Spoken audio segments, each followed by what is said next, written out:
చూశారు కదా.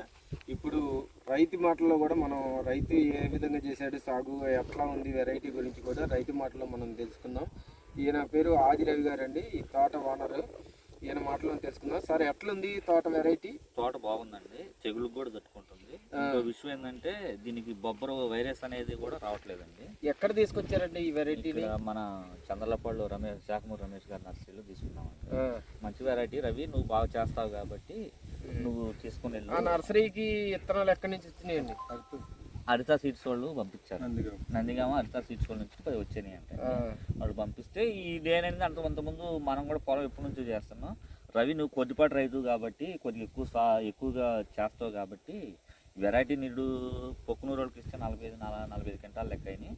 నువ్వు జాగ్రత్త చేసుకుని చిన్న కొద్దిపాటి రైతులు ఇప్పుడు నష్టపోతున్నారండి, నష్టపోతున్నారు. దానికి మీ సజెషన్ ఏంటి? కొద్దిపాటి రైతులు ఇటువంటి వెరైటీని సాగు చేసుకోవచ్చా? చేసుకోవచ్చు అండి, చాలా బాగుందండి. ఏమనిపించింది ఈ వెరైటీ గురించి? ఈ వెరైటీ వేయటం వల్ల కూడా రైతుకి బాగా ఉపయోగం ఉందండి. ఎక్కువగా స్పీడ్ గా మందులు కొట్టాల్సినంత అవసరం ఉండదు. మళ్ళీ మనకి 6 తళ్ళు కూడా వేయాల్సిన అవసరం లేదండి. 15 రోజులకు ఒకసారి తడేస్తేనే బాగుంటుందండి. ఎన్ని కట్టలు మందు కట్టలు యూజ్ చేశారు దీనికి? దీనికైతే ఇప్పటికి 8 కట్టలే యూజ్ చేసామండి.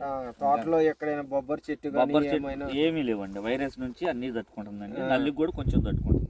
కాయ సైజు కానీ సైజ్ కూడా ఓకేనండి, సైజ్ బాగుందండి. మీకు ఎక్కడైనా తాలు శాతం, ఎక్కడైనా తాలుగా కానీ ఏమైనా కనిపించిందా మీకు తోటలో? లేదండి, మా పక్క రైతులు కూడా ఎక్కడ తెచ్చావు ఏందని అడుగుతున్నారండి.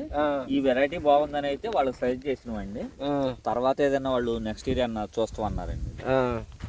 సరేనండి, థ్యాంక్ యూ అండి. ఓకే, థ్యాంక్ యూ అండి. అందరికీ నా కృతజ్ఞతలు.